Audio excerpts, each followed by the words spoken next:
Chancellor Rachel Reeves famously had her own credit card suspended after running up eye-watering debts.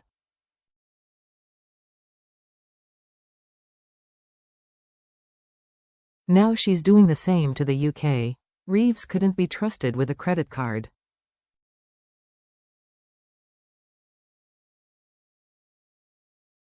Why PM Keir Starmer trusted her to run the nation's accounts is anybody's guess. It's backfired horribly.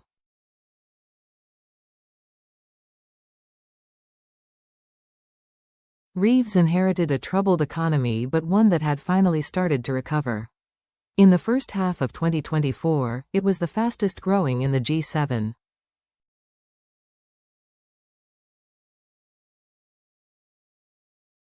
Then she applied her death grip. GDP flatlined the moment Reeves opened her mouth and said the UK had a £22 billion black hole that could only be closed by taxing the nation silly.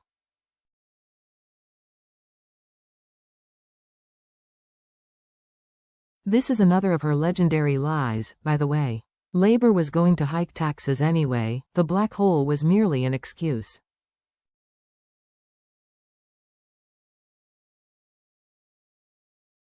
Reeves then gave the nation 4 months to fret about what she would tax. Businesses stopped investing and consumers stopped spending as a result.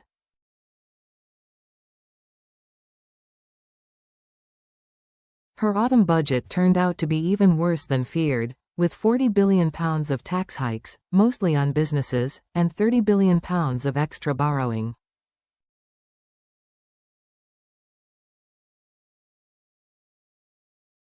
Combined with her spending splurge, this reignited inflation.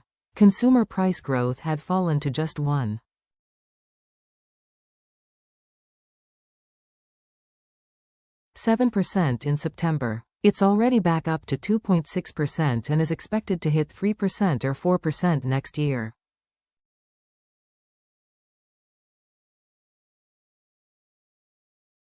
Playing with inflation is a stupid thing to do when you've decided to borrow a staggering £300 billion over the next financial year.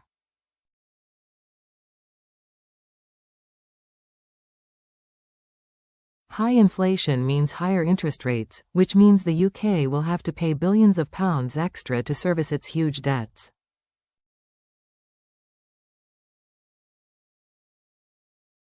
Reeves deserves zero sympathy. Her arrogance is at the heart of this disaster. She believed her own hype.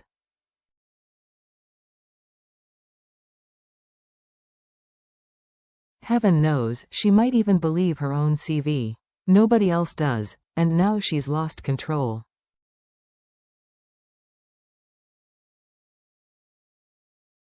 That's not me or a rival politician with an axe to grind saying that. It's a financial professional who just happens to be an expert in the bond market.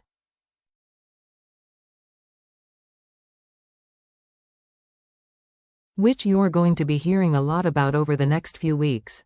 The bond market is important because it's how politicians borrow money to fund government spending.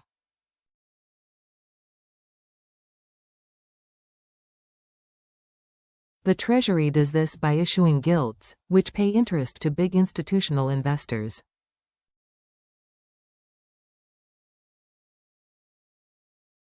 Thanks to Reeves, the interest bill is going through the roof.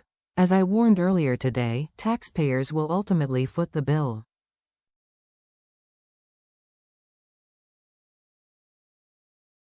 The financial professional calling out Reeves is Bryn Jones, head of fixed income at Rathbones Asset Management.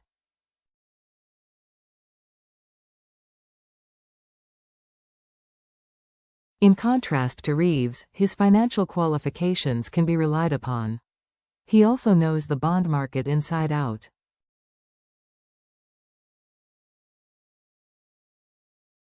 Jones issued a CH.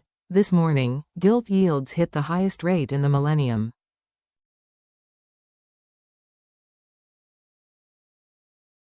That's purely down to Reeves' staggering mismanagement of the economy. Inflation is up, mortgages are up, hiring is down, jobs are going, shops are closing, GDP is shrinking, and now the pound is falling too.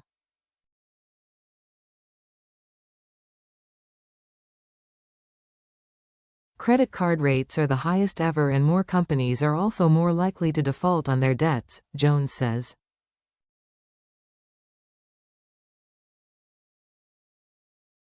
He adds, "None of this is healthy, it certainly isn't." The Chancellor's tenure at No.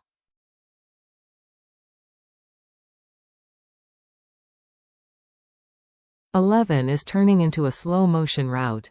The only reason the bond market hasn't finished her off like former PM Liz Truss is that the increase in borrowing costs has been a slow burn, Jones says, and not the total wipeout around Kwasi Kwarteng's infamous budget.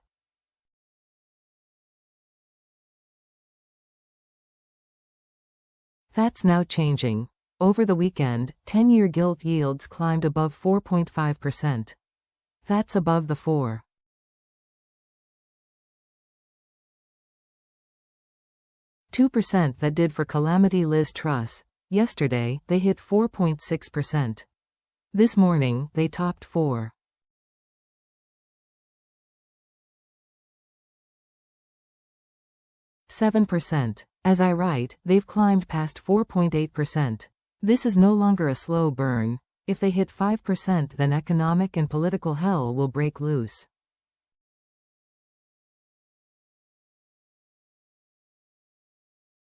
Jones says in contrast to the Truss and Kwarteng collapse, no one has put their heads on the blocks yet.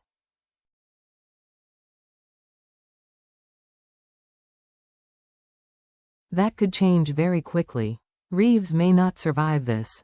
Labour will never be forgiven, just like the Tories weren't thanks to Liz Truss.